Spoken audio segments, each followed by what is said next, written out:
Hello, everyone, and welcome back to another AFL Fantasy Fanatics round review post round 14. It is Sunday, the 16th of June, and we're recording live after the third mid-season bye round. Only one to go, people. I know that we're struggling, John, but we only got one to go, so let's keep pushing through. I'm your host, an AFL Fantasy Fanatic, Bails, and you can find me at Bails DT across the socials. And as always, if you are tuning in, you'd like a question, answer, or play you want discussed, put it in the live chat on YouTube or Twitter, and we'll get to those once we've reviewed all of the games. And thank you to everyone that is tuned in live. And if you are listening back to the podcast and you want something to do after the final game on a Sunday, come join us live after the final siren as we recap the round. Joining me is one of my fellow fantasy fanatics is Jordox, mate. How are you? How was that round of footy? Yes, g'day, Bails. Hello, everyone. It was a short and sharp round, Friday to Sunday. Doesn't that feel weird after all these? I don't like Thursday night footy. We need it. I know. I remember when Thursday night footy first came in all those years ago, I hated it. I thought, Friday to Sunday is enough. No, we need it to be back. So, yeah, short and sharp round, pretty average across the board. Lots of crap scores. The Crows were crap. A bit of a crap party actually. So I've got my cranky pants on tonight, so should make for excellent listening. Right. Well, we're about to get stuck into it, but joining us is a special guest. Jumped on a couple of times this year, and it's always good to chat to the man from HatChat. It is DC, mate. How are you? How was the weekend of footy? G'day, guys. Thanks for having me on again. Weekend of footy was all right. Yeah, I mean, Eagles didn't lose, so that's always a good thing when that happens, but unfortunately my team had quite a few losers and it was pretty disappointing, unfortunately, but on we go.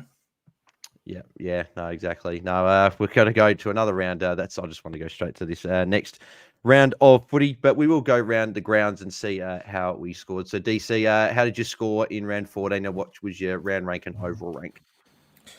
Overall rank has taken another plummet, unfortunately. So, yeah, I scored a 17.05. Which was very disappointing.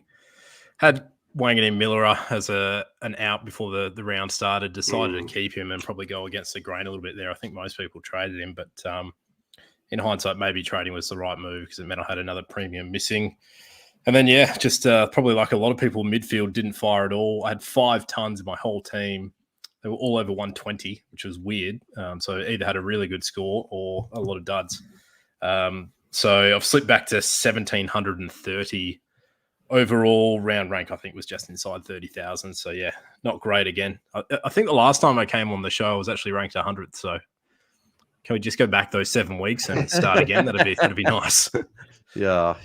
So it's been a rough year for a lot of people. Unfortunate to hear that. DC, Jordox, how did your round go? What was your score, round rank and overall rank?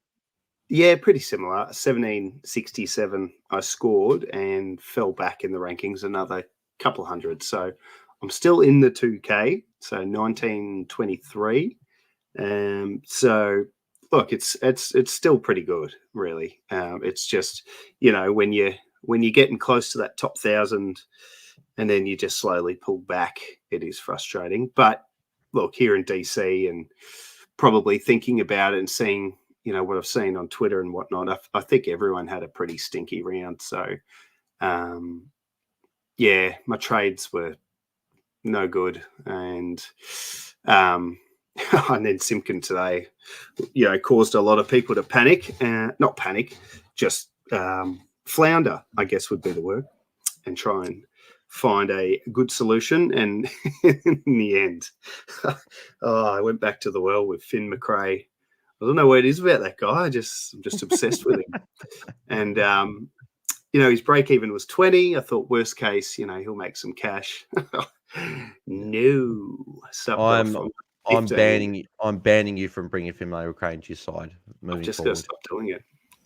He's one of those guys, I think in January every season, we seem to think that he's prime Jack McRae, not Finn McRae. Yeah, I know. Scrape into the best 23. But, last week, they gave him the CBAs, and I think he was 40, 50 nearly first half. So anyway, I had, like everyone, we had such little time to make the call. So I won't beat myself up about that.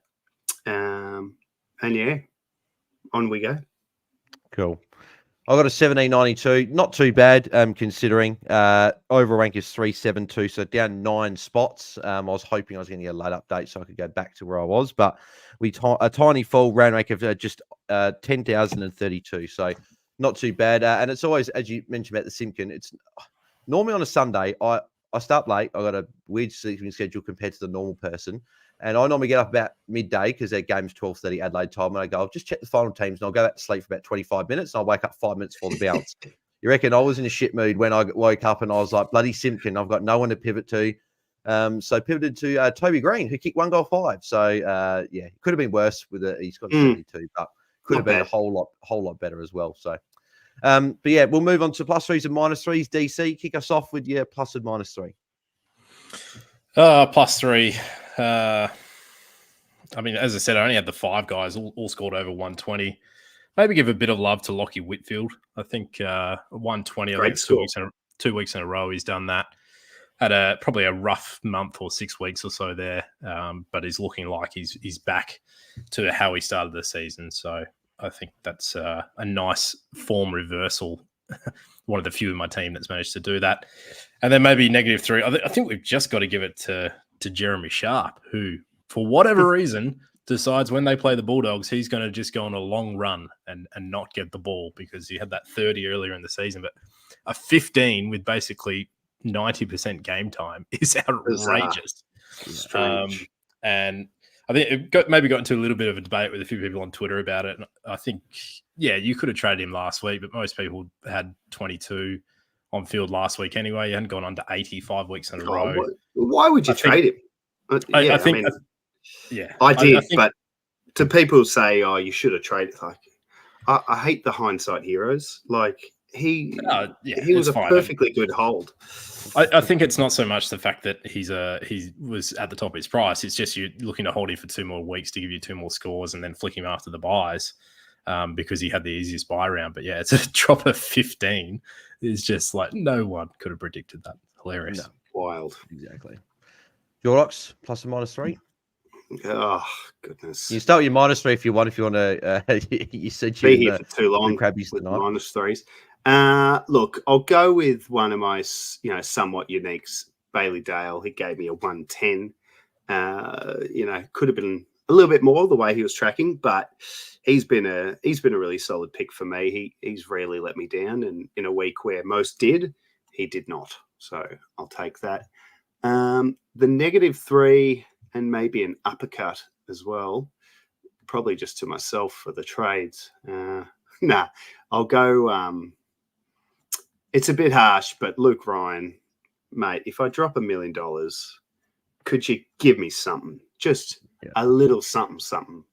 He scored just under half his points in about 5 minutes in the second quarter. Yeah. He had that 36-point second quarter, and that was half his score, just about. So certainly him, and there's probably a few others, but I won't waste everyone's time. My plus and -3. I've got to give it to the bot. 142. If he wants to get the sniffles every week and stay in bed and train away from the team, and he's going to perform like that, definitely do that. Apparently, he was sick as well before that Collingwood game, so his 2 biggest scores of the season have come when he wasn't feeling great. So, yeah, that goal he kicked with the 3 Fred. What sort of flu meds is he taking? Yeah, exactly. But that goal that he kicked with the 3 Freo defenders trying to take him down, he just got past them. Just a very, very good footballer. So he gets my +3. -3. Again, there is a whole host of players that could get it here. I would love to give it to Powell, but I think I've got to give it to Riley Bonner. I've held on too long. I held him for 2 weeks too long. I could have traded him this week, but I thought, no, with Nasiah out, it's made for him to go 100 and punish people that trade him out. And no, Ross Lyon decides to move him forward in the last quarter. So that was nice. But he was pretty bad. But shout out to Tom Power, who needs to go when these buys are finished, because he was also pretty dreadful. I held Bonner as well, Bails. It makes you feel better. I think he spent a fair bit of time on the wing in that last quarter, maybe floated forward a little bit. But they seem to prefer Shellmaker across halfback, which is interesting. Who looked good on the He was one of my good trade-ins this week. Yeah, he could have easily got the +3. That is a great score on debut. Yeah. I'm sure we'll chat about him very, very shortly. But yeah, just updating the Content Creators Cup results. So going across a few of the matchups here. So I got the win over Mini Monk there. Mini Monk, I've obviously messaged him and stuff. And yeah, just been a very tough year for him. So yeah, condolences for you, mate. But Mitch takes down Tim, and Mitch again scoring pretty massive score. And he's now inside the top 10 up to 9th overall. So he's right there amongst the pointy end of those coaches there, but a massive score for him. Top scoring in the league was actually Louis, who got an 1876 as well. So he went quite well. And DC, how did your matchup go? I think you're up against Warney this week. Yes, I've been called Warney Junior a few times, and Warney Senior gave me a bit of a touch up this week, but I think I had the lowest score in the whole league, so it wasn't hard. Yeah. No, a few tough scores. I'm looking through here, a lot of 1700s from the coaches, a couple of 1800s, but seemed like a tough week for a lot of coaches there. But the top 8, I normally tweet out every week, but you got Mitch is top, I'm second, Jeppers third, Roy fourth, DC's currently 5th, Holmesy 6th, Stato 7, and Luke is 8th. But that actually is without the updated fixtures. So that's from the top 8 from last week. So we'll see how it shakes up. But as always, the AFL Fantasy Content Creators Cup is proudly brought to you by Infinite Wealth. Make smarter financial decisions, where winning coaches will get $5,000 for their favourite charity. Just a reminder, there is a bunch of free gifts valued at over $3,000 available to every AFL Fantasy coach. So just head across to infinitewealth.com.au/AFL Fantasy to claim your free financial freedom masterclass and a stack of tool and resources to help you make smarter financial decisions. If you have a mortgage, Tim will teach you how to pay it off up to 3 times faster. And if you're paying too much tax, Tim will also teach you how to save thousands each year. And if you're someone who's committed to building your wealth, then Tim can show you how he bought 13 properties by the age of 27. So head to infinitewealth.com.au/AFL Fantasy to claim for more details. So, boys, let's get stuck into the games from the weekend. So we'll go to the first game, which was on Friday. It doesn't seem like that long ago with no Thursday night footy. But Friday, Brisbane defeating St Kilda by 20 points at the Gabba. So a few big scores out here with obviously the Saints giving up a lot of points. Hugh McCluggage seems to have a couple of big scores each year. He was big for a 132, so good for those draft coaches out there that have got him, and a couple of classic coaches that might have jumped on here and there. Joe Danaher was also very big with a 131. Zorko, 125. I think we're all very happy, but we're also part of us are underwhelmed. We were thinking he's going to go 150. So 125 will still definitely take. We're very, very happy with that. Ron Marshall, 105 as well, sharing with Dumdy Dum coming in as a late in was definitely not what I had on my bingo card on Friday. And yeah, so he did pretty solid anyway. Jack Sinclair with a 94 there. And Ari Shellmaker was good with a 74 in his very first game there. Darcy Wilson also scored a 71 there for the coaches that have still got him. And Riley Bonner was poor with a 59. And Lockie Neal copped the tag from Windhager, who just did not let go of him all night with only a 50. So, but boys, Josh Dunkley and Jack Steele. Dunkley, 87. Jack Steele, 74. DC, what's going on with these Premier mids? It's just... We just cannot seem to pick a few. I don't reckon any of us have had more than probably 3 or 4 mids in a week go even 105 plus, let alone like 90 plus. So just ridiculous. But yeah, so your thoughts on Dunkley, and then your thoughts on Jack Steele and if he's a trade this week. Yeah, I mean, it's interesting. Jaden's just shared some interesting stats on Twitter in the last half an hour or so about the drop off of our mids. It was, I think, the lowest averaging round for all midfielders ever this week, or possibly even over the last couple of seasons. I'm not sure how long he's been taking those stats, but then he's just shared a list of the last 11 seasons, and this is now the lowest averaging season for all mids over 11 seasons as well. So I think it is a bit of a reflection of this changing game style across the league, where the successful teams are moving the ball very quickly through the middle of the ground. There's less stoppages. It's more about getting the ball into the forward line with speed before defenses can set up properly. So I think that's largely what we're seeing. But the frustrating part is that some games you still have guys like Bont that are going massive, and then the next week they'll come out and drop a 70 or an 80. So it's quite game dependent. And I do think that's where the premium roulette is going to become a real big factor, and whether you can get lucky on a certain week and nail 5-6 big premium scores in your midfield.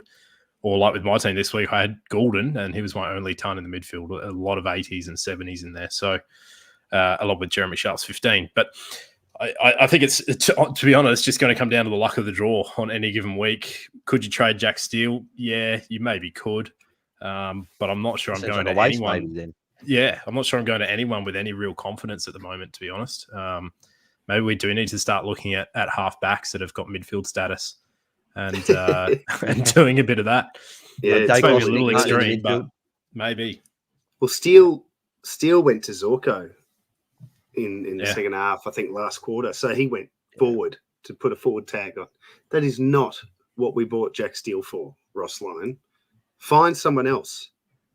That midfield three that they had in to start the last quarter of Seb Ross, Paddy Dow, and Liam Henry. You wouldn't have picked that. Yeah. That's sure. Liam Henry actually looked really, really good in that last quarter, by the way. Maybe a sneaky one just to maybe keep an eye on and see if that role does maybe become a bit more. But I think, well, Jordox, so you probably the same opinion. Just Jack Steele probably just hold just because these mids, you sort of go to anyone and they're just as likely to pop a 70 or an 80. Yeah. Yes and no. I mean, with Steele, we know Steele owners have been, I won't speak for them all. As a Steele owner, I've been a little bit frustrated and concerned about him and his score build of late. He's not getting big tackle numbers. He's not accumulating.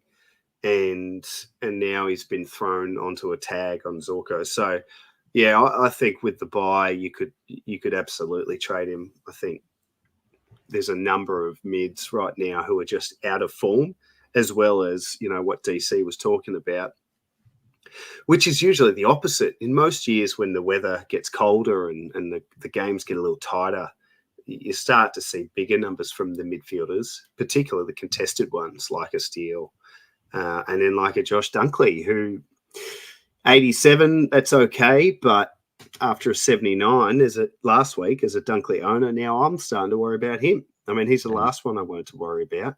And another guy who scored, I think, 40 points in a quarter, but 47 for the remaining 3. So we're seeing these super quiet quarters from these guys. And, I don't know if it's less stoppages or the game's sped up in winter, which is the opposite of most years.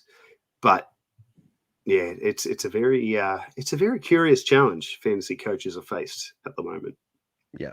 Well, as DC's saying, that these teams just going straight to the middle, just quick ball movement. It's just sort of passing these mids, and it might favour the likes of a Dawson or a Bont who rest forward and kick goals and just get forward with this quick ball movement. So that might be what we're looking at. But and like even struggled. No, Heaney's been one, and a few of them haven't been, but a lot of them are sort of very up and down, and it'll be interesting to see how these goes in the second half of the season. So, but Dunkley's he was like 970 odd a couple weeks ago. He's now going to be potentially 900k or even below, depending on how far he goes down this week with the 140 odd break even. So, very, very interesting. We'll move on to the second game, which is the first game on the Saturday, which was the Western Bulldogs beating Freo by 67 points. Dogs looking very, very good in this game with no Norton there. A few big scores for these Dogs. Bramble, for any draft owners, with a 134. English was also big. DC, you've been happy with that, finally, after putting up a big score for English with a 124. Adam Treloar could be one that just seems to be getting it done most weeks with a 111. Bailey Dale, obviously, you were happy, Jorts, with the 110 there. Libba looked pretty good in this game as well with a 105. Young with a 98 was solid. Jordan Clark with a 95, had a big first quarter, was a bit quieter after that. Still solid, though, with a 95 there. Jackson, 91. Sarong scored an 80. Again, we thought he was one of the safest mids going around. He pops a lower score there. Still had 28 disposals, but only 1 mark and 3 tackles there. Luke Ryan, 70. Andrew Brayshaw, a few owners there in Classic with a 67. He was also poor. Jack McRae was poor with a 60. Fraser, 55. He's a rookie at the end of the day. And then Fife scored the 43. And then we won't talk about Jeremy Sharp. But Carl Warner is someone I want to chat about. 71, look pretty good. Laid in for Heath Chapman. He'll be about 300-ish cal, just over Jordox. if he's named this week, obviously big if he's named, because with I think Brendan Cox should be back this week, and Heath Chapman, could Warner be that downgrade we're looking for? Or are you looking to save as much cash as possible with your downgrades and just getting a 200k play if they play or just above? Oh, look, you got to look at him. I remember watching him back in round 1. That was his last game, and he looked really, really good. Probably more just watching as a footy, as a player, not necessarily fantasy. But he looked really good in that game, and then he got subbed off. I think he copped a huge head knock back in round 1, and we haven't seen him since. So it was good for him to get his opportunity again. I didn't watch this game, but clearly with Ryan and Clark being clamped, he got a little bit more of the ball than perhaps he would have. But to hit a 71 at that price, and even looking at his round 1 score, that was a 42 from 48% time on ground. So really nice points per minute. I think he's a really viable target. But like you said, Brendan Cox isn't far away, if not next week. And then we'll see what happened with the Heath Chapman thing. But it'd be pretty stiff for the kid to be straight back out. But I guess we'll just find out Thursday night teams. Yeah, he'll be someone that we can definitely look at. And then the Bont. So 142 obviously was big. DC, you with these mids, we've said about sort of up and down, and Bont's sort of been almost the epitome of that. There's been some big games, there's been some really quiet games. Is he something that you're going to look to target post his round 15 bye, or are you just sort of lost with the mids? A bit of both. Yeah, definitely not really sure what to do with the mids at the moment. But he's definitely one you've got to look at. I think more just because he's shown a ceiling more so than quite a few of the other mids at the moment. Like we're still waiting for Tom Green, for example, to drop a ton in the 7 weeks or whatever I've owned him. So, if Bont comes out and drops a 140 like he did in this game, you're potentially giving up 50, 60 points a week to another premium mid. So I think with any of those guys at the moment that are midfielders and they're hitting scores over 130, you've got to look at them. Yeah, exactly. And you raising that point with that. You guys do like your hat chase update, obviously on the HatChat pod and stuff, and you sort of go through like the rankings in terms of like what a top 100 coach has been last year and the sort of the rank lowest. I feel like this year could be one where people come from a heat way back. So if they get lucky with 5 primo mids on 1 week and they get maybe 250 points on a week, that's going to change it. So sort of just quick thoughts on that. Yeah, absolutely. I think I've definitely been on the bad end of that a few times this season. I'm sure some people have been on the good end of it, of nailing a handful of guys through the midfield and making a big jump on any given week. So I think it's a good reminder that even if your season isn't going that well, keep playing, because you never know. You can always get on a bit of a roll and get a bit of luck at falling your way. Yeah, exactly. Perfect. We'll move on to the twilight game, which was Richmond versus Hawthorne, or as we know, Dusty's 300. So it was great to see the man kick the first goal of the game, a nice running goal there as well. But a couple of big scores here as well. So the sick dog, James Sicily, 137 with 15 marks there. Still a bit nervous with no they just need another key defender in there, and then I'd be a bit more keen on him. Jane Short there popped up with 100. John Newcomb with a 99. It must have been D'Ambrosio who's been great since we all traded him. Another 97 there. Nate got a 96 in a decent matchup there. Dylan Moore with a 77. Liam Baker with a 72. Just those forwards again. Sort of they're sort of almost as well, just popping up some low scores as well. And Will Day, 72 as well, was a little bit quiet. Had a really quiet third quarter, I think. He was on the bench for ages. There was a few times he got stuck on the bench, which was a bit surprising. Kane McAuliffe looked pretty good in the last quarter, but only scored the 17 with being on for a quarter. But DC, one player I'm very keen on post-buy was a guy that you were going to get in early in the year. Tim Taranto, 127, looked really good in this game. And again, he's just not going to get tagged or anything. So I'll assume he's a big target for you post his around 15 buy. Yeah, I'm a bit annoyed that he's got the buy. Otherwise, I probably would have brought him in this week, to be honest. But I was definitely keen on him earlier in the season. I think, as you said, he's never going to get tagged. If Richmond can be semi-competitive in some games, I think he's going to get enough of the ball. And we saw at the start of last season, he can go on a run as good as anyone in the comp. So someone like that at the moment who's not crazy expensive and is pretty unique, I think you've got to be looking at if you want to move up the ranks. Yeah, exactly. And Jordox, just your thoughts on Sicily. As I've said, I've wanted another key defender, so then it can free him up to be this more intercepting player. And Richmond is an easy matchup, and he cashed in. But is he any interest for you, regardless, or are you still probably a bit like me and want another key defender come in before you're sort of really looking at him? Because he's cheap. Yeah, no, I think I've been quite vocal in that I don't want anything to do with him.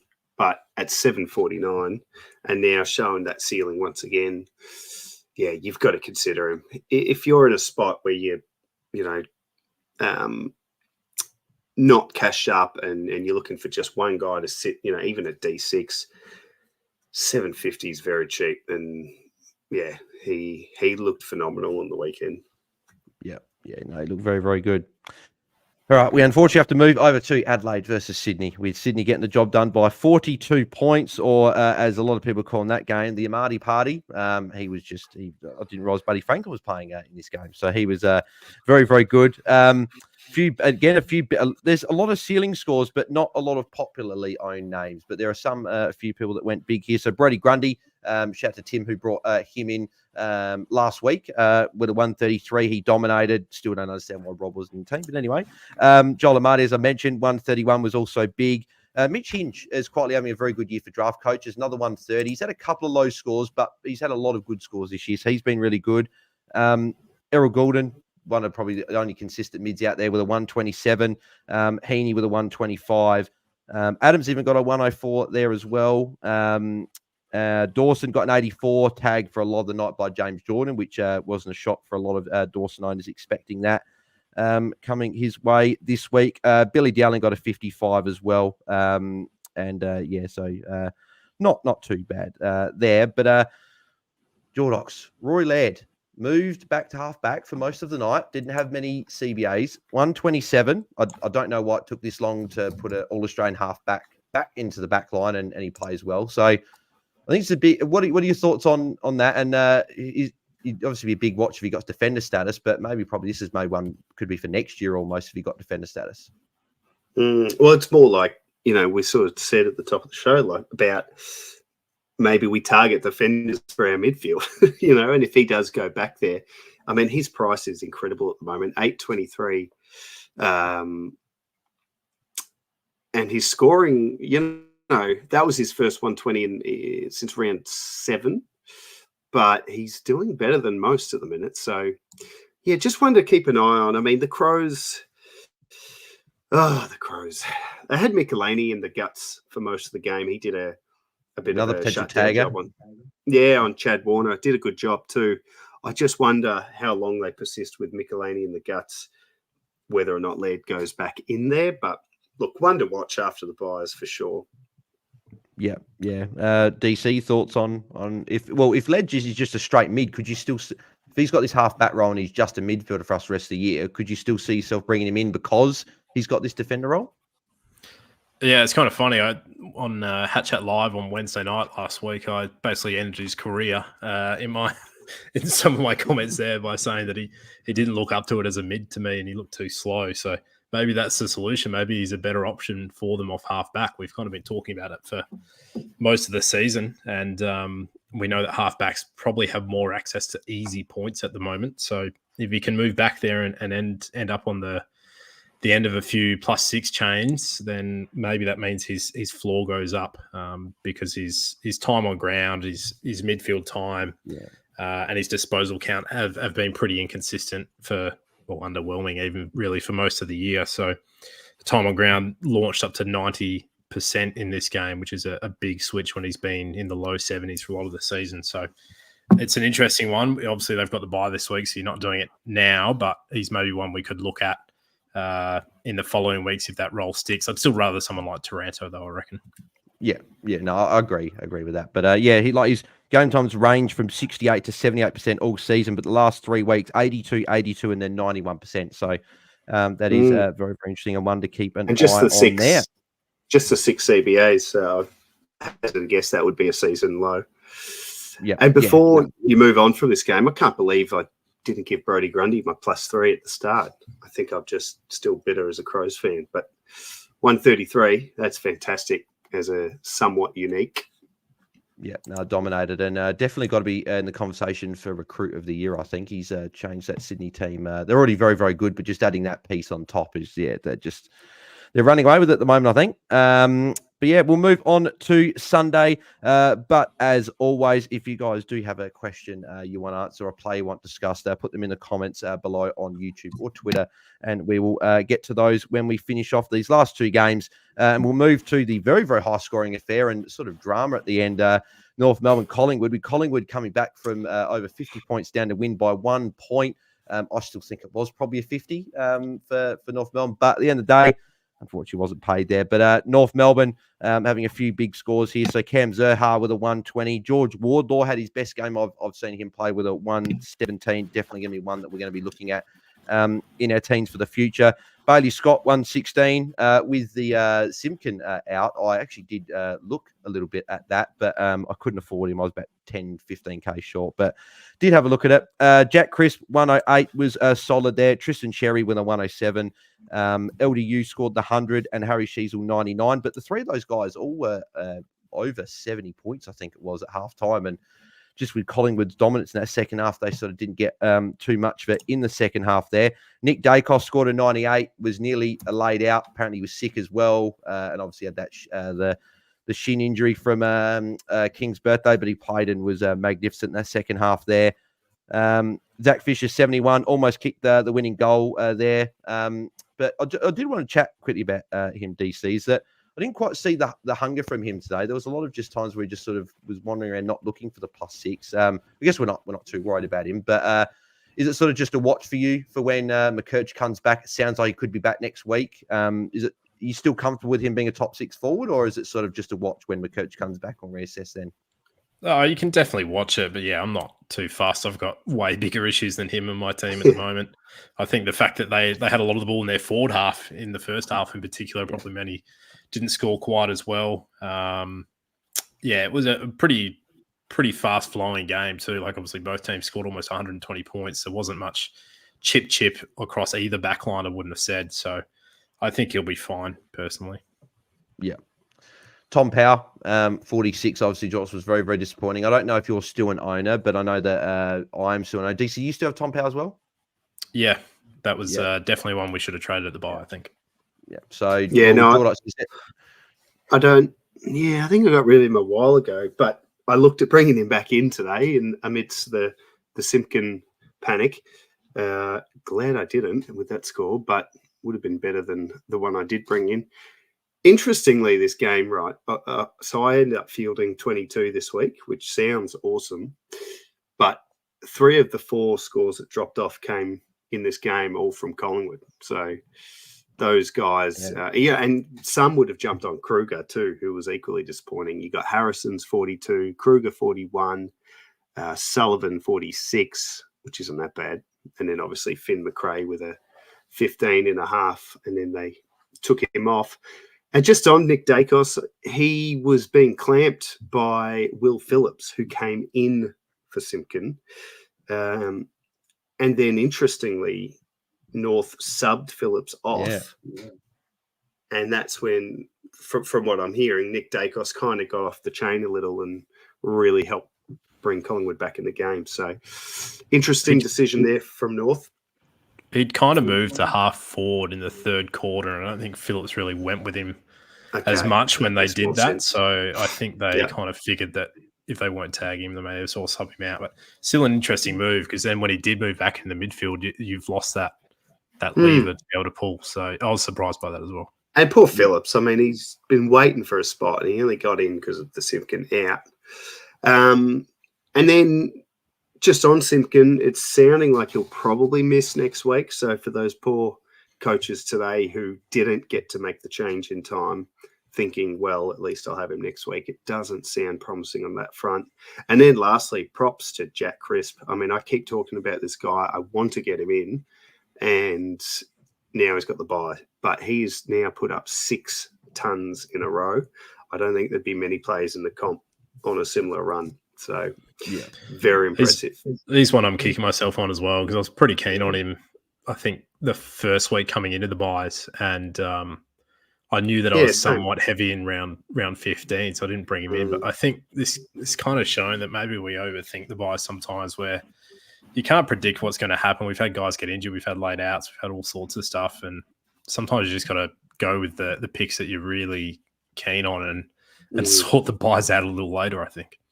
Yeah, because the buys eventually end, and we've got one more week, and then that's it. Yeah. So, no, I think you're spot on.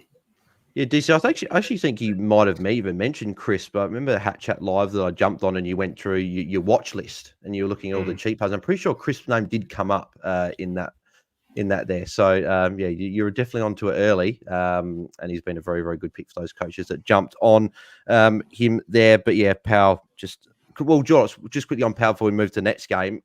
Can we trade, like I know that round 15, we trade the players on the bye this week and whatever, but Tom Powell can go this week, can't he? If you've got, I mean, like 20, if you're set up for numbers for the bye, yeah. I mean, if he's, I didn't see the game, I don't know what his role was, but if he's scoring 46 with Simpkin out, I shudder to think what he'll score when Simpkin comes back in. So, for him, but no, I think if you've still got him, and you can do it, you should look to exit that one. Yeah, he's just not getting that role that he had at the start of the year, unfortunately. So he's kind of the fourth or so mid, but his time on ground was super low. He's down to 67%. He's on 30 at half time, so he had 14-point second half. So he just didn't get near it. I don't think he touched it in the last quarter. Might have had a handball. No. Yeah, not good. We'll move on to the final game, which was GWS versus Port Adelaide. Very inaccurate game, this game. 9-19 to 6-15. And apparently there was not any breeze there. So very, very interesting. Poor kicking. But Giants getting the job done by 22 points there. And a player I was keen on. I didn't like the matchups, but could have gone there. Dan Houston, 133, was everywhere, racked up and had 35 touches for his big score there. We also had a Kieran Briggs who scored an 89. Low scoring game, really. You only had the 3 tons this game, with even Farrell got 100 there as well. But Briggs 89, Josh Kelly 89, Tom Green scored an 88. I thought he actually looked quite good. He got tagged by Drew in the first half. Hopefully with Kelly back, they just don't start tagging Green from now on. He can get on a bit of a run. Boat got a 76 and Toby Green got a 72. Obviously, I think, DC, you said you jumped on Boak as that Simpkin laid out, and I went on Toby Green. So firstly, what did you sort of think? How did you sort of find that move in the end? It's probably the two players that I've been most vocal on this year that I didn't want to bring in. I brought in on the same week in Dane Zorko and Travis Boak. So I tweeted out earlier that my new strategy is just going to be bringing in old players, or players that are older than me and players that I don't like. So, yeah, I mean, it kind of worked. He actually had I think he had 7 points in the last quarter. So if he dropped to 90, I would have been pretty happy. 76 it's fine. Yeah, it's kind of what I expected, to be honest. But yeah, I don't think he's going to be in my team long term. Yeah, a bit the same me with Toby Green. I was just like, if he can just have a good score and maybe pop I remember I was messaging you, DC, about it as well, and and you just said hopefully he gets a big score. And if he kicks straight, 1 goal 5, he might have been able to get there, but unfortunately, just a 72. But hey, that's fine there. And Connor Rosie 72. Jordox, could he still be a player that we look at this week? He's going to drop a lot in salary with that 159 break even or whatever. Only he's got the 72. He's going to drop a lot, but I thought he looked good in patches. I just think it was a low-scoring fantasy game in general. Does come up against the Lions next week and then goes into St Kilda, so who knows if Berry goes to him and then a Windhager the week after they go to Butters. Would you want to wait 2 weeks after those two to get Rosie in, or are you still fine maybe bringing him in at 7, maybe 720 or 710 or whatever it is this week? Yeah, again, I mean, it's like the Sicily one. You know, the price is right, and it's worth it. It's worth a punt at that price. Again, ideally, you'd want to have a look for a few more weeks and wait and see. I wouldn't be put off by his 72. I mean, this game looked like a shocker for fantasy scores, certainly for Port. I think, I had a good look at him in the Simpkin exchange today as well. I thought maybe I'll just pull the trigger and go for it, but glad I didn't, just to get him cheaper. Now, one to keep looking at, but if you liked him, I wouldn't be too put off. I think the role was okay, and the fact that they tagged Butters over him is promising, but not an assurity of future tags, of course. Yeah. I feel like Rosie could be a little bit more trickier to tag in terms of he can go forward a bit more. Things are more damaging forward than what Butters can be. And Butters is still a great player, but I think Rosie might be the guy that might not get tagged as much. Butters obviously got tagged by Toby Bedford. Didn't see the Bedford tag coming and restrict him to just the 67 points there as well. And yeah, obviously a few people I looked at as well, like a Mead only got a 56, Evans 45, and a McAtee 32. So glad I didn't jump onto any of those guys. What about those there. who would have, with the Simpkin move, and didn't want to bring in a rookie on the bye next week, who would have tried their luck on a McMullen, hoping he wasn't the sub? He came on and scored 3. Yeah. Yowzers. The points per minute weren't there this week. No. Lockie Whitfield. Look, I was just going to say, Lockie Whitfield is the guy that, if I'd moved things around, he was like the top player I could get today instead of Simpkin. And this is a bit of a lesson, about what you said before, DC, about worrying too much about buys. Sometimes I think we worry about future tags too much. I mean, there are guys getting tagged left, right, and centre at the minute, and it's getting harder to predict. We've got the potential James Jordan tag for Whitfield next week, and that's why I avoided him. But at the end of the day, that cost me. I could have had 120 points this week, and there's no guarantees that he scores 48 again next week. That he might have learned when he got tagged as well. When he got tagged, and he might have learned from it. He might play it different. They might play him somewhere else. He could easily score another ton next week. So, bit of a lesson for me. Don't worry so much about future tags. Sometimes you've just got to get the best player you can get, and I didn't do that today, regrettably. And one thing we saw that. Sorry, I was just going to say we saw that at the start of last season where Nick Dacos got tagged in the preseason, and then so many people, including myself, didn't start him because we were so stressed about him copying regular tags. It just didn't really happen until the back end of the season.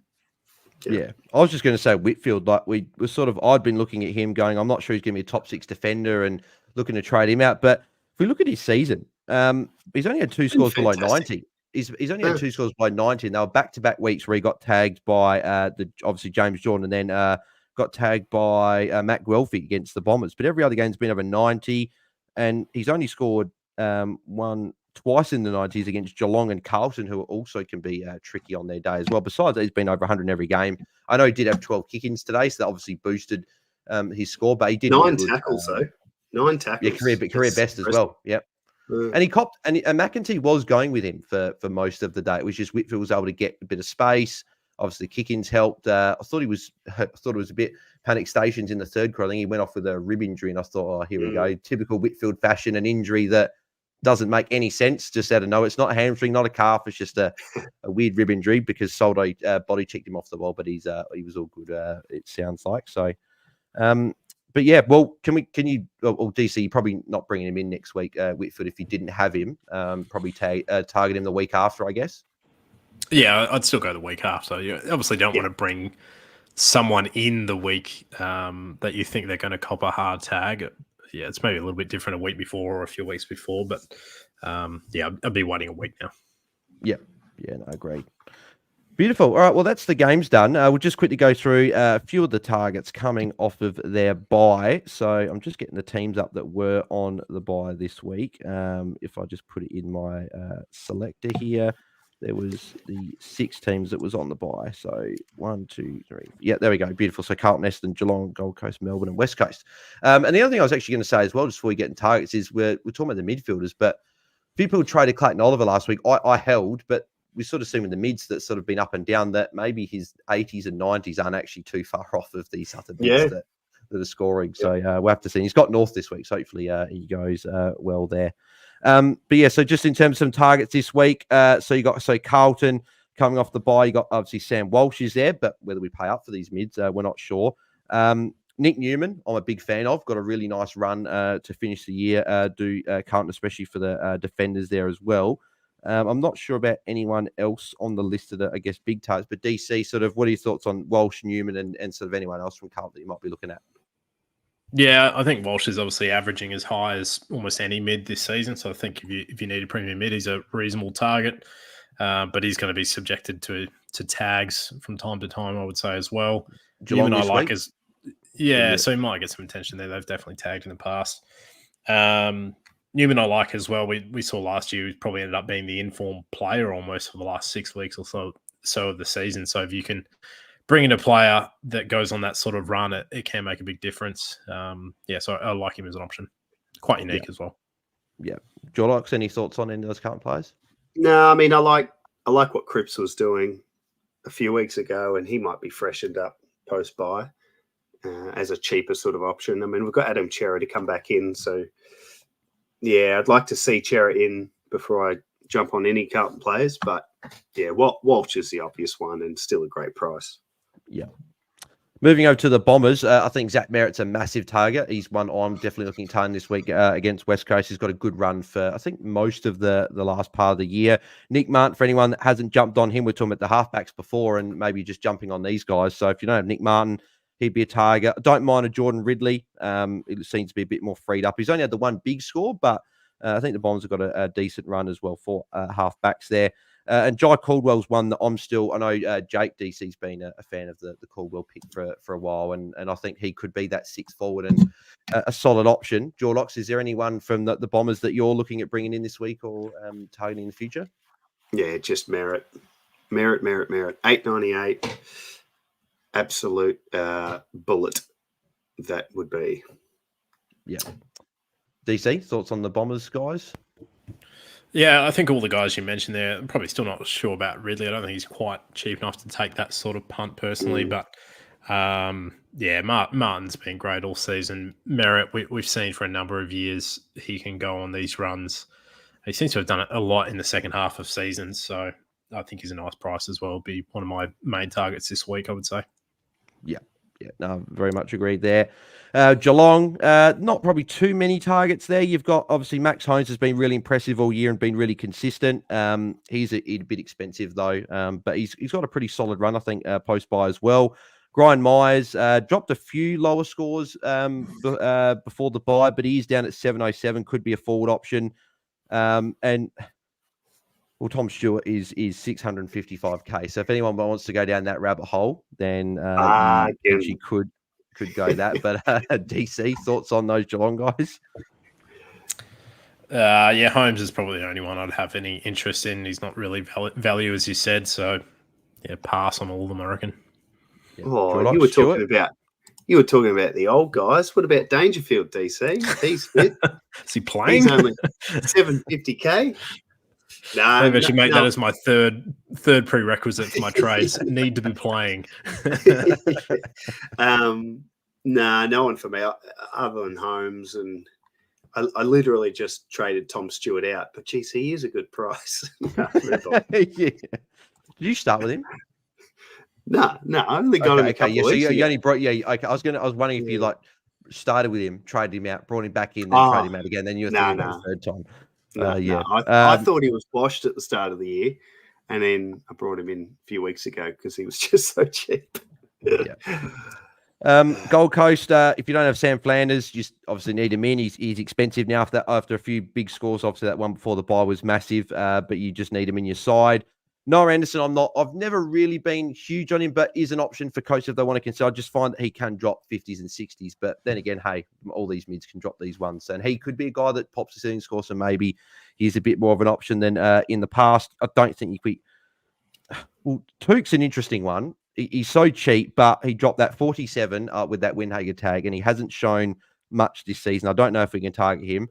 Sexton, excuse me, he's one Took Miller whose underwhelming season doesn't look as bad if you apply that context of what we've been talking about with the poorer mids. I think he's someone you could have a look at under 800k. Yeah. No, it definitely could be. Sexton, 740. If you don't have him, you almost want to wait 1 week just to see what it's like with Will Power, who I believe is back in this upcoming week in round 15. So you probably want to watch one more week with him there. And besides that, I think that's probably about it from Gold Coast. So Jordox, anyone from Gold Coast take your fancy? No one else. Obviously besides Flanders, but most people I think have got Flanders by now. DC? No, not really anyone extra there. I think Anderson's kind of interesting just because he does have a ceiling as high as anyone on his day. So if you bring him in for the right run, he could be a good option. But yeah, nothing. I don't think apart from Flanders, it's a surefire hit there. Yeah. Melbourne, I'll leave the big man for a bit of a separate one there. But all of a sudden, you can't bring Clayton Oliver in, but all of a sudden it's not as bad. But he does have a couple of nice fixtures coming up. Christian Salem, someone that could be a bit interesting if he does go into this midfield role with Petrarca out. We did see that in the preseason, and he is at 706k. Good price there. North is coming up now as well, so could be a solid type. Besides, I think probably those two. But then obviously you got Big Gorney. DC, if you don't have Gorn, do you sort of need to make it one of your priorities to bring him in this week with the 3 trades? Because it's probably going to be a lot harder to bring a guy like Max Gorn in when you've only got the 2 trades. Or would you be going and targeting an English or a Marshall or a Cherry or Grundy instead, and just sort of maybe just trying to be a bit different and sort of go against the crowd? Yeah, I think it depends on who your rucks are, but I would say, English has been underwhelming, but he's just dropped to 120. Marshall, I think, has put up 2 of the highest scores for the season, so I don't think you're trading him. Sherry's been pretty consistent over the last 6 weeks or so, apart from maybe that one low score he had. I'm not sure you're trading him, and Grundy's just dropped to 130. So I don't think there's enough upside there going to Gawn at the moment. I would say most teams have probably got bigger issues to sort, try and fix up some of your midfield, get that last rookie off field rather than them moving a premium ruck to another premium ruck. Yeah. And then Salem? Salem, yeah, I don't mind. I'm not sure he's a lock to go back in the midfield. I think he's been pretty good off half back for them, actually. I think maybe someone like Neil Bullen might get a bit more mid-time. So he's one to have a bit of a look at. But, yeah, who's going to fill that void with Petrarca now out for the rest of the season? It's going to be a real interesting watch. I reckon I'll just be watching for a week and see what happens first. Yeah. I reckon there's a couple of guys to have a look at. And I know, at this point of the year, we're trying to target guys who are likely to be in the top 6 or 8 of their positions. But, if you're looking at a cheap guy, there's a couple in Tom Sparrow and Cozzy Pickett, in terms of who's going to take the midfield minutes. Pickett's CBAs went through the roof when Petrarca went out last week, and he scored a 95 or something similar. He had a stinker the week before that, but the 2 weeks previous to that were a couple of 80s. So, him and Sparrow can score in the right role. So they're both under 600k as forwards. But I like Salem. I think what you said about him, he's probably the more likely one to get that role. Yeah, I agree. And then we'll move on to West Coast, your mighty Eagles DC. I still think Duggan is a solid target. He dropped a lower one before the bye with a 66, but he's been pretty consistent there at 835k. Elliot Yeo, could we go back to the well after a 98 and a 110 in back-to-back weeks? He's looked really good since coming back in. You got like a Waterman there, maybe as a forward option. They're probably the only sort of couple I'd look at. DC, thoughts on sort of any of the Eagles guys? Yeah, Duggan maybe if you want a really unique. I'm not sure he's got enough upside or a lock to be a top 6 though. Yo, yeah, he was a great starting pick. I think at his price now, I'd probably look elsewhere. Probably the one that'll be interesting to see whether he holds his spot is Hutchinson, who came in for his first game. If we need a downgrade this week, he could be an option. I don't think he's going to be a great scorer, and I'd probably be a bit nervous about whether he even plays, to be honest. But if we need a heartbeat and maybe someone that's going to get a handful of games between now and the end of the season, he could be the one. Yeah, and if it's Warner's of the one if he plays for Freo, but I don't really see many other downgrades because Dowling, if you didn't grab him, and Schoenmaker are both on bye this week. So unless there's any other ones that make their debut this week, I'm not sure who would go. Where's Clay Hall at, DC? He would have been close recently. I think he's close-ish, but Cully came in ahead of him, who played as a mid as well. Wouldn't surprise me if he gets a debut before the end of the season. I haven't been quite as keen on him as a few other people. I think he's still got a bit to learn as a mid from what I've heard. Might be one of the ones we hope get stashed for our 2025 squads. Yeah, possibly. It might actually be a better outcome, to be honest, where he comes in and plays next year. Yeah. Perfect. We'll just go for a couple of sort of rapid fire questions to finish off, and then we'll wrap up the pod. So Sean's got the first one. Jordox, do we trade Power before getting the final rookie off field, which is Dowling? So would you be happy to roll Dowling F6 there and even maybe do a bit of a loop there and trade Powell, or are you still trying to get that final rookie off field? No, I'd be happy with that. I think Dowling on the weekend was a little bit not poorer. Poor's not the word. He wasn't as strong as the week before, clearly, but he did enough to keep that job security. So I think you can do it. I'd be happy to run Dowling at F6 for a little bit, for sure. Yeah. Next one is I like that Scott Medano. Come on, boys, the bounce is on. Can't you wait? And someone said record it. So that was quite fun. That was quite funny. Shady Force DC. Who's the best primo to sideways trade from Steele? Can't see him being a top 8 mid. We were sort of talking about this before with these mids that you sort of almost you just keep the premiums you got at the moment. But if you're trading Steele, if the best mid is it probably Merritt that you'd be looking at if you're doing a sideways trade? Yeah, probably this week, I would say. Obviously, don't know exactly who he's got. I think Gordon's looked as good as anyone as well. So if you haven't got Gordon, he's maybe one you could get, although he's going to be close to a million, I think, now.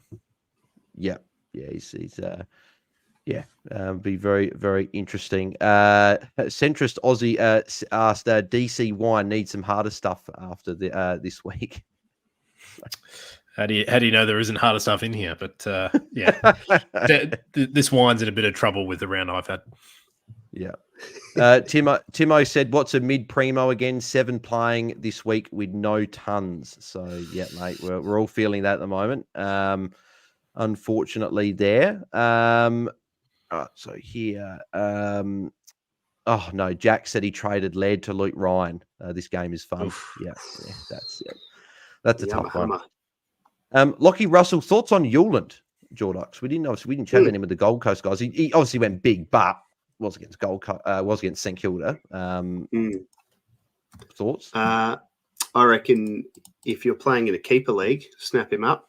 But beyond that, probably wouldn't be looking at him in a classic sense. 543k.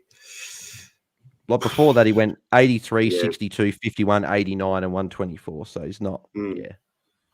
I'm not too sure, but actually, it's probably maybe more about the cash that's going to creep up now with that 124 in his system. So, I suppose you could, but yeah, I'd be looking elsewhere. Just Ridge is actually. Sorry, I was you might even say this. Ridge is saying it. I probably wanted to mention was actually Bailey Laurie, who came in and played a full game for Melbourne before the bye. He is a cheap rookie, so he is one guy that I think if he gets named, we could look at 216k. You probably go him over Hutchinson, maybe just with the probably better scoring there, maybe. And one of those guys who score, he's played more than just the 1 or 2 games, but his score is saved by the sub. Sorry, not saved. His price has been saved by the sub. So, he's actually played 4 games, but only 1 full game and scored 52. So he's only 216k forward option. Yeah, good. And John Menzies another one as well, 345. But I'm probably not going to be paying up that much. I'm trying to get the cash. Well, he looked good. I think he was playing off half back. I wonder if maybe Mason Redmond though out. Yeah. I think we saw the risk today of going to someone like Kruger at 295k. That's the issue with paying up for guys that are in pretty unfriendly fantasy roles, is that if they come out and drop a 30, you've just paid an extra 90, 100, 150k if you're talking about someone like a Menzie, and they can still give you a 20 or a 30. So you almost, with those sort of moves, I think sometimes you're better off saving the cash, maybe going for the cheaper guy, and they're getting the upgrade you really want, or getting a better upgrade at least. Yeah. We'll go 2 more here. Where was it? I lost it. Caleb says, would you trade Oliver still? Couldn't trade him because of the Simpkin news. So DC, is Oliver, well, we're talking about the mids, is Oliver a hold for you now? Oh, you're definitely holding this week now, with the amount of players that are out on the round 15 bye. I think you've got to hold him for round 15. look at him one more week. If he still doesn't put up anything decent, then trade him around 16, 17. I think that's the way to go. Yeah. And the final one we'll go to is Tony Ford, Jordox. Clark, Caldwell, Holmes, or Whitfield this week. How would you rank those four in terms of priority? To pick up. So was it Geordie Clark? Yep. Who were the others? Jai Caldwell, Max Holmes, and Lockie Whitfield. Obviously, Whitfield's got a Jordan Tay next week, and Jordan Clark's got the Jordan Tay the week after, so it's interesting.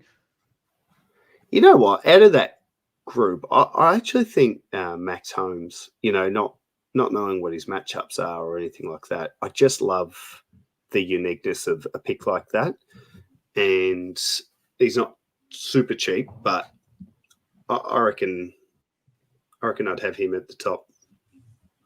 Yeah. And then falling down the line, so Caldwell, and then it was Whitfield as the fourth one? Yes, yeah. No, who was the fourth one? Oh, sorry. I thought you are Jordan Clark, Jai Caldwell, Max Holmes, and Lockie Whitfield. Oh, yeah, Jordy Clark. Yeah, I'd have Clark before Whitfield just because of the tag this week. Yeah. And then DC, what were your thoughts on that question? Then just your thoughts. Chapman just asked about Darcy Wilmot, who's had a pretty good month. I think 3 scores over 90 and then a 70 in his last month.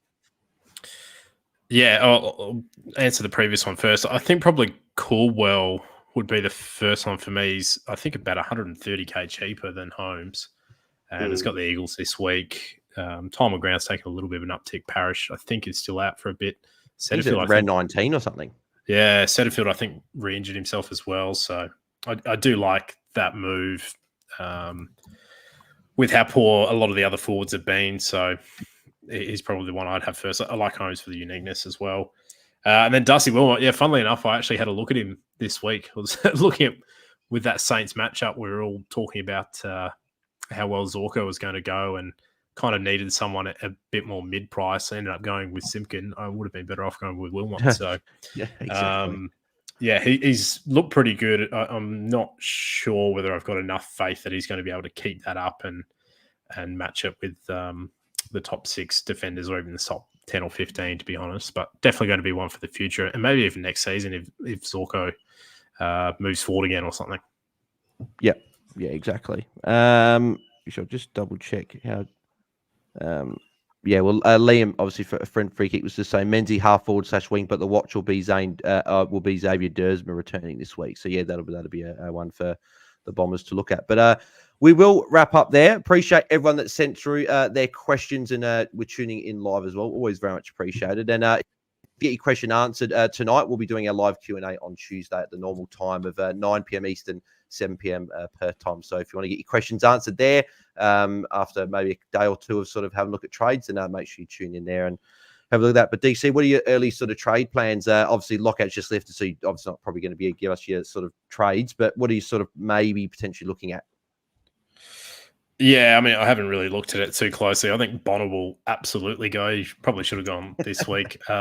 Which, yeah, I kind of feel a bit bittersweet about it because he was such a good starting pick, but it's definitely fallen off the last few weeks. And then it'll probably be, I reckon, McAuliffe and Sullivan that'll be the other two. So I'll have to work out how much I can actually afford, but Merritt would be a nice option if I can get to him. I still think Rosie's a pretty good pickup either this week or in the next few. So they'll probably be the two guys I'll look at. Yeah, beautiful. Jordox? Yeah, not too sure just yet, but the good news about the late change I made today with the Simpkin news is I'm cashed up. I got 359k in the bank, so should be able to do some pretty good stuff with that. I'm hoping for 2 upgrades at the least. In terms of targets, Zach Merritt definitely, and it's probably as far as I've got at this point. I need to reset and go again tomorrow. What about you, Matt? Well, Friday night I was still out, but after seeing all these mids, I'll probably hold him. So it'll probably be 2 downgrades and then going Bonner up to Merritt for me. If I can maybe do a sideways shuffle and bring in a Rosie or a Jai Caldwell from someone on a buy, then I'll have a look at that as well. But more than likely, we'll probably be trying to grab 2 rookies. If 2 rookies don't present themselves, then that might be where I go still, down to a Rosie to get some cash. And and do maybe one downgrade, but we'll have to see how we go. Obviously we another long week until Friday with nice Thursday night footy once again. But beautiful. DC, mate, thank you very much for jumping on and having a chat with us, mate. Where can the people find you on the socials, and where can they find the HatChat podcast? No, pleasure, guys. Thanks for having me on again. Hopefully next time we'll be back at 100th, but it seems unlikely. You can find me at DC Caterpillars, and you can find the podcast at HatChat AFL. Beautiful. Go give the boys a follow. Jordox, mate, thank you very much for jumping on as always, mate. Where can the people find you? Yeah, on X at Jordox 2020. And be glad to see the back of this round. Bring on the next one. Exactly right. And you can find me at Bails DT across the socials as well. And if you guys also want to ask me a question, then go to askmeonq.com/AFL Fantasy Fanatics. The link is also in the description of the podcast and the video. Small fee if you want to ask a question there, but it helps support the channel out and also gets you a message sent directly to your inbox that can help with team-dependent questions. You can send through your whole team and I can have a look and everything. So if you'd like to do that, then feel free. But if not, then make sure you tune in on Tuesday and get your questions answered there for our live Q&A. So, DC, thanks for coming on. Jordox, thanks again. Thanks, everyone, for tuning in. And we'll catch you guys. Also, if you listen to the pod, if you can leave us a 5-star rating review, that would be very much appreciated as well. And we appreciate people listening back to it as well. Thanks, guys, for tuning in. We'll catch you guys on Tuesday. So, we're out. See ya. See yous.